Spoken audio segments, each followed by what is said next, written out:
आज केंद्र में बैठी सरकार ने उन सराह पर भी, उन छोटे अकोमोडेशन सेंटर्स पर भी 12% जीएसटी लगाकर संगत का और संगत की सेवा का अपमान किया है। आज उसी प्रकार ये छोटे सराह जो गुरु साहब के दरबार के बाहर बने हैं, जहां पर संगत आकर रुकती है, आज उस पर भी जीएसटी लगाकर इस सरकार ने एक गलत काम किया। आप मुझे थम्स अप दिखा दीजिएगा, मैं शुरू कर दूंगा। ठीक है।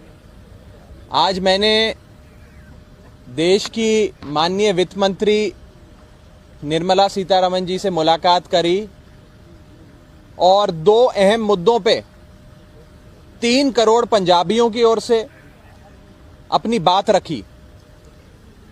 पहली चीज, पूरी दुनिया से सचखंड श्री हरमंदिर साहब द होली गोल्डन टेम्पल लाखों लोग रोज आते हैं। संगत जो वहां आती है वो गोल्डन टेम्पल के बाहर बने जितने भी सराह हैं, यानी कि छोटे छोटे अकोमोडेशन सेंटर्स, जिन्हें गुरुद्वारा प्रबंधक कमेटी हो, गुरुद्वारा प्रशासन हो, वो चलाता है। आज केंद्र में बैठी सरकार ने उन सराह पर भी, उन छोटे अकोमोडेशन सेंटर्स पर भी 12% जीएसटी लगाकर संगत का और संगत की सेवा का अपमान किया है। ये टैक्स हमें मुगल काल के शासक औरंगजेब के जजिया टैक्स की याद दिलाता है, जब औरंगजेब ने तीर्थ यात्रा पर टैक्स लगाकर, जजिया लगाकर टैक्स वसूलना शुरू किया था।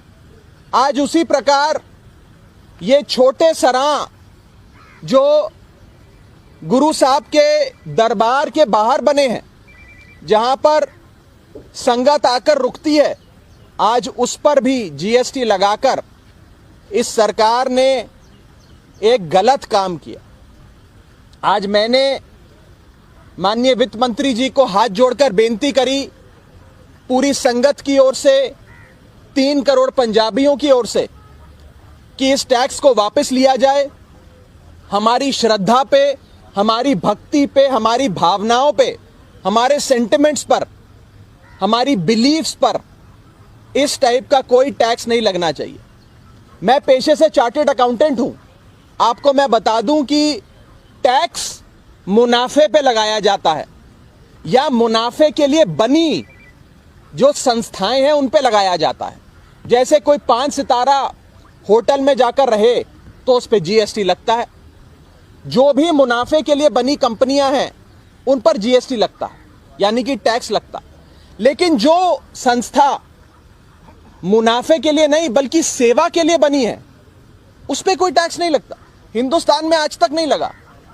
लेकिन इस सरकार ने सेवा के लिए, नॉट फॉर प्रॉफिट, सेवा के लिए बनी संस्थाओं पर भी टैक्स लगाने का काम किया है।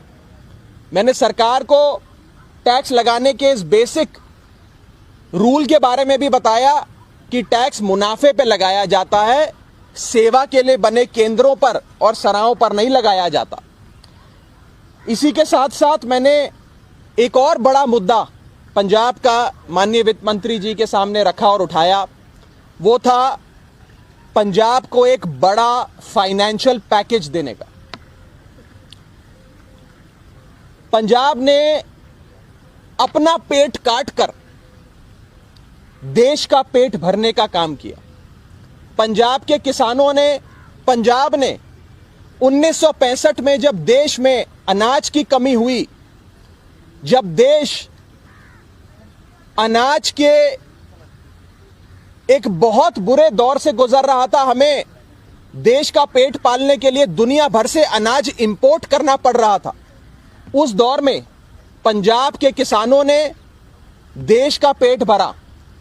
ग्रीन रेवोल्यूशन यानी कि हरित क्रांति की शुरुआत हो या फिर धान की खेती एक बड़े पदर पे, बड़े लेवल पे करने की बात हो, पंजाब के लोगों ने, पंजाब के किसानों ने वो करके दिखाया, जिसके चलते पंजाब ने धान की खेती करके देश का तो पेट पाला, लेकिन पंजाब का पानी सूखता गया और आज पंजाब में हालत यह है कि 500 फीट 600 फीट जमीन के नीचे भी पानी नहीं मिलता है। पंजाब में पानी की यह हालत देखते हुए और पंजाब के किसानों की हालत देखते हुए मैंने माननीय वित्त मंत्री जी से एक बड़े फाइनेंशियल पैकेज की और साथ ही साथ पंजाब को एडिशनल वाटर रिसोर्सेज देने की बात रखी। वो पंजाब जिसने मुश्किल दौर में भारत देश का पेट भरा, आज वो पंजाब सूबा अपने देश की सरकार के ओर देख रहा है, अपने देश की दिल्ली में बैठी सरकार की ओर देख रहा है और कह रहा है कि अब मुश्किल दौर में हमने आपका साथ दिया, अब आप हमारा साथ दीजिए और हमें एक बड़ा फाइनेंशियल पैकेज मिलना चाहिए, एडिशनल वाटर रिसोर्सेज हमें मिलने चाहिए। ये दो बड़ी मांगे आज मैंने माननीय वित्त मंत्री जी के सामने रखी हैं। एक मेमोरेंडम, एक ज्ञापन भी दिया है। उन्होंने बड़े आराम से मेरी बात सुनी, मेरा जो ज्ञापन था वो लिया और मुझे विश्वास है कि जरूर इस पर केंद्र सरकार कार्रवाई करेगी और पंजाब के साथ जो सदियों से केंद्र सरकार एक सौतेला व्यवहार करती आई है, वो सौतेला व्यवहार बंद होगा और पंजाब का हक पंजाब को मिलेगा। आम आदमी पार्टी पंजाब के हकों की ये लड़ाई लड़ती रहेगी, सदन में भी लड़ेगी, सदन के बाहर में भी लड़ेगी। कोई सवाल आपका हो तो आप पूछ सकते हैं।